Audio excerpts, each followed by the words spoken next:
Setelah Tintin jatuh ke jurang di cerita sebelumnya, Bobby berdiri di tepi jurang sambil senyum licik, yakin bahwa Tintin sudah habis riwayatnya. Tapi apakah benar itu terjadi? Yuk kita teruskan ceritanya.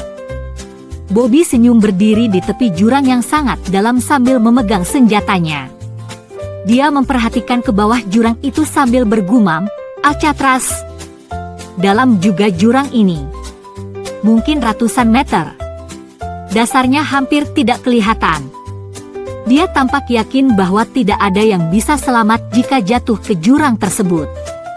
Di tempat lain Snowy dengan panik berlari sambil berpikir, cepat, cepat. Saya harus menolong Tintin. Ia khawatir nasib temannya yang kemungkinan besar telah menemui bencana. Bobby tersebut berbicara dengan nada puas, rasakan. Sok pintar berani mengutik-utik urusan orang lain. Sekarang saya sudah bebas dari gangguanmu untuk selamanya. Sementara itu Snowy yang sudah sampai di lokasi mulai curiga, apa yang sedang dia perhatikan? Jangan-jangan Tintin yang jatuh ke dalam jurang itu. Sambil tersenyum licik Bobby berkata, dan sekarang saya pulang ke Chicago, seolah yakin bahwa perjuangannya untuk menyingkirkan Tintin telah selesai. Tanpa sadar Snowy mengawasi setiap gerakannya dengan penuh waspada. Snowy berlari ke pinggir tebing di mana Tintin terjatuh. Ia tampak cemas dan mengeluarkan suara panik, wuah wuah wuah. Bobby mendengar gonggongan, dia menoleh dan melihat Snowy di tepi tebing di mana Tintin jatuh. Dengan kesal ia berkata, sial, anjing si Tintin. Oke, dia boleh ikut dengan majikannya. Ia lalu menodongkan senjatanya ke arah Snowy.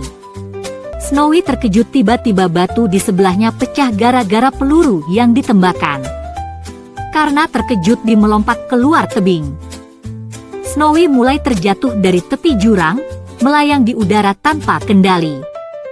Snowy terus jatuh ke dalam jurang, tubuhnya terombang-ambing.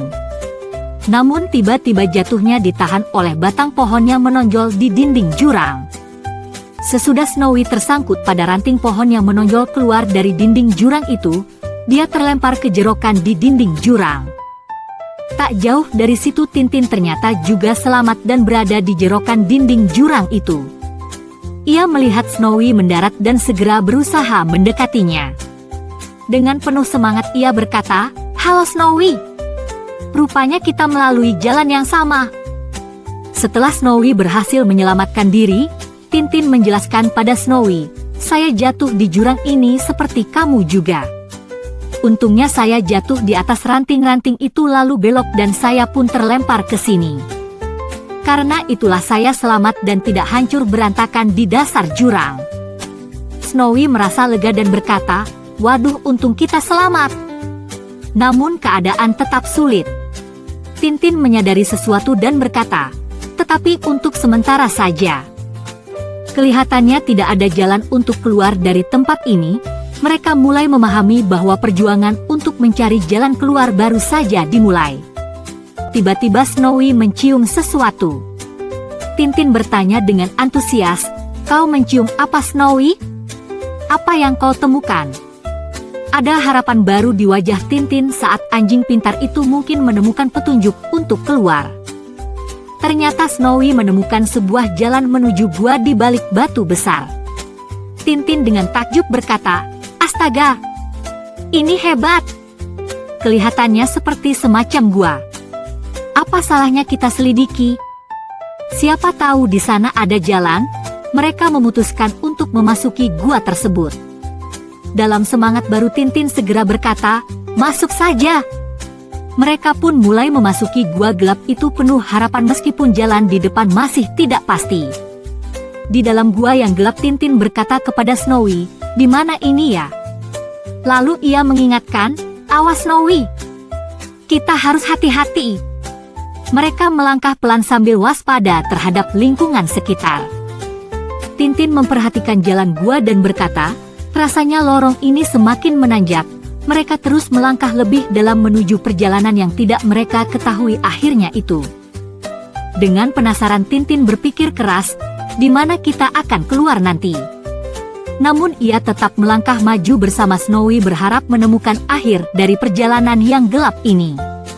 Setelah beberapa saat berjalan mereka menemukan sebuah ruangan luas di gua. Tintin menerangi sekeliling dengan senternya dan berkata, "Lihat! Gua yang luas dindingnya dihiasi lukisan gaya Indian." Keindahan lukisan itu memberikan informasi baru kepada mereka. Tintin tiba-tiba mengungkapkan sebuah dugaan, orang-orang suku tapak hitam mungkin bersembunyi di sini kalau mereka sedang dikejar musuh. Gua tersebut rupanya memiliki sejarah yang lebih kaya dari yang terlihat. Saat mereka melangkah lebih jauh Tintin melihat lorong lain, ini terusan lorong yang tadi. Perjalanan belum berakhir namun mereka semakin yakin bahwa lorong ini akan membawa mereka keluar. Lorong itu terus menanjak, membuat Tintin bertanya-tanya tujuan akhir jalan ini.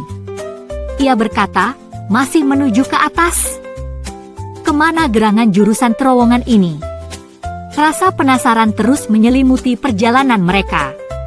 Namun tiba-tiba lorong tersebut mulai menurun.